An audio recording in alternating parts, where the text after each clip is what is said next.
Assalamualaikum warahmatullahi wabarakatuh. Salam olahraga pemirsa yang ada di seluruh tanah air. Berjumpa kembali dengan kita Jelucustan dalam bincang sepak bola mengenai timnas Indonesia yang tadi malam telah memenangkan atas China Taipei dengan skor telak 6-0. Dan bagaimana prediksi pemain kita yang banyak yang meleset, tapi prediksi kita ternyata dimainkan adalah Rizky Ridho, Egy Maulana Fikri, ya kan, masih dimainkan, dan Egy Maulana Fikri menjadi bintang pada babak pertama saat Indonesia mengandaskan perlawanan dari China Taipei dengan skor yang cukup telak 6 gol tanpa balas. Sebelumnya berikan kritikan dan juga saran kepada kita, jangan lupa untuk like, subscribe untuk channel ini agar channel ini terus bergerak menuju 100.000 subscriber, dan Anda juga akan mendapatkan berita-berita up to date seputar timnas Indonesia sepak bola nasional. Baik rekan-rekan semuanya, hari ini kita akan membahas bagaimana jalannya pertandingan ataupun membaca situasi tadi malam saat Indonesia menjamu China Taipei. Patrick Kluivert di luar perkiraan kita, jadi menurunkan pemain-pemain yang jarang dimainkan saat timnas Indonesia berlaga. Ada Jordi Amat yang dimainkan, Shane Patinama yang dimainkan, Yakub Sayuri yang dimainkan, Eliano Randers dimainkan, McClough dimainkan, kemudian Beckham Putra dimainkan, ya. Kemudian Ramadan Sananta dimainkan. Ini adalah pemain-pemain yang selalu masuk di babak kedua, dan pada pertandingan tadi malam itu mereka menjadi starting 11 dan menampilkan pemainnya yang cukup bagus. Oke, kita akan melihat bagaimana sisi dari pertandingan yang sudah ternyata dimenangkan timnas Indonesia dengan skor telak 6-0. Gol-gol yang dicetak oleh, ada yang pertama oleh Jordi Amat lewat tendangan corner kick, kemudian ada juga gol yang bunuh diri dari MH Chow. Ya, sebenarnya itu adalah tendangan yang dilepaskan oleh Ramadan Sananta di depan gawang, kemudian dianggap sebagai gol bunuh diri. Kemudian ada gol juga Randers yang merupakan umpan dari Yakub Sayuri, dan juga umpan dari Egy Maulana kepada McClough yang ditembak secara bagus. Kemudian Ramadan Sananta yang akhirnya berhasil mencetak gol, kemudian ditutup gol dari Shandy Walsh yang masuk di babak kedua menggantikan peran dari Yakub Sayuri. Oke, kita akan bahas pemain-pemain yang dimainkan oleh Patrick Kluivert dan dengan cukup bagus. Ada Egy Maulana Fikri di babak pertama. Catatan ya, Egy Maulana Fikri ini merupakan sebuah motor dari permainan timnas Indonesia, meskipun dia itu bergeraknya di sisi kanan permainan timnas Indonesia, dan dia selalu memberikan satu pola-pola serangan yang dimiliki oleh Egy Maulana Fikri itu cukup cerdas. Ketika dia sudah mengumpan ke Yakub Sayuri atau dia melemparkan ke tengah, posisi bergeraknya itu pas. Ketika dia setelah mengumpan, dia bergerak menuju ruang kosong. Ketika pemain kita menerima bola, kemudian dia menerima bola lagi, ada umpan lagi terobosan yang diberikan oleh pemain yang melakukan terupas kepada Egy Maulana Fikri, sehingga bagaimana 3 gol yang dicetak oleh timnas Indonesia itu lahir dari pergerakan Egy Maulana Fikri di lini serang winger kanan Indonesia. Meskipun ya, kita akan bahas juga di babak kedua bagaimana seorang Miliano Jonathan yang merupakan pemain baru yang masuk, kemudian Mauro Zylstra yang juga masuk, memberikan harapan timnas Indonesia nanti saat kita melawan Lebanon. Saya harapkan nanti Mauro Zylstra dan juga Miliano Jonathan akan dimainkan sejak awal ketika nanti kita melawan Lebanon. Oke, kita masih akan membahas bagaimana peran seorang Egy Maulana Fikri yang cukup cemerlang, yang cukup cerdas.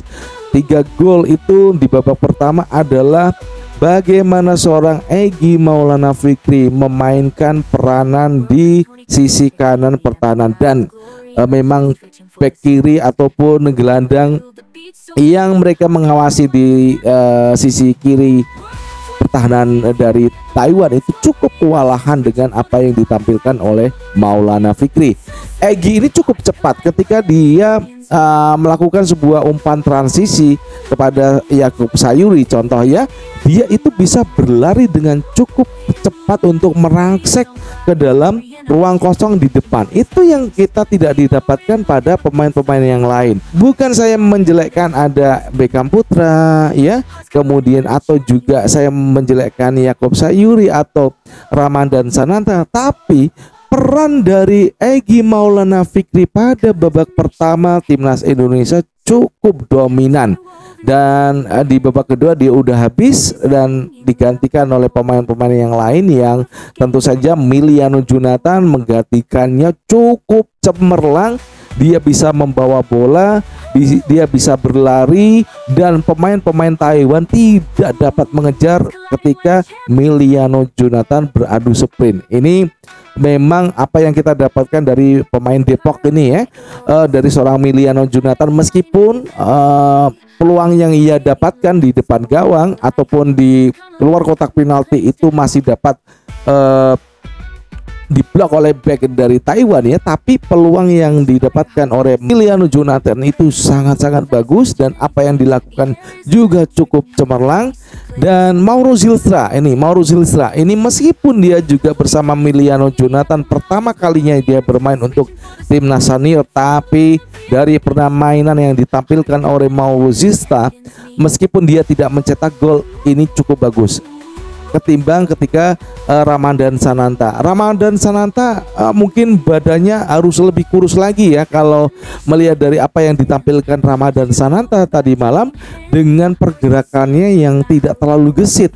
Sedangkan Mauro Zylstra ini cukup bagus, dia gesit sekali, memang tipikal penyerang klasik yang dimiliki oleh timnas Indonesia seperti siapa ini, Mauro Zylstra ini dan juga Miliano Jonathan. Kita kembali ke Egy Maulana Fikri, dan penampilan dari Egy Maulana Fikri itu bisa menambah daya gedor dari timnas Indonesia, di mana serangan-serangan yang mengalir dari sisi kanan Indonesia itu cukup bagus.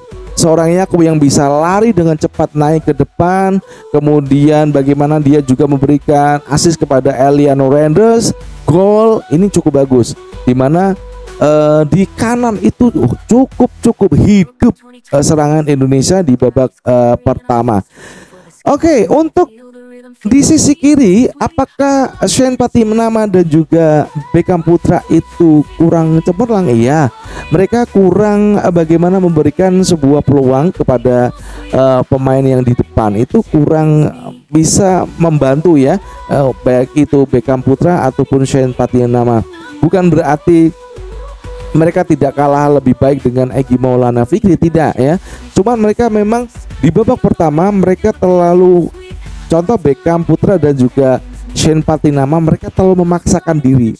Demikian tadi yang bisa kita sampaikan untuk Egy Maulana Fikri. Selamat ya, Anda menjadi pemain yang membuat saya bertejak kagum, dan juga Emil Audero yang cukup tampil cemerlang, Rizky Ridho ya juga bermain bagus, Jordi Amat juga bermain bagus. Cuman dari babak pertama ini saya tetap memberikan poin yang cukup baik untuk seorang Egy Maulana Fikri menjadi motor serangan timnas Indonesia di winger kanan. Tentu saja ini akan membuat mental Indonesia menjadi lebih bagus. Match fitness pemain-pemain udah dapat, dan kecepatan pemain saat bertanding ataupun melawan tim-tim yang nanti akan kita hadapi, Lebanon, Arab Saudi dan juga Irak, akan bertambah kecepatannya dengan match fitness yang mereka dapatkan.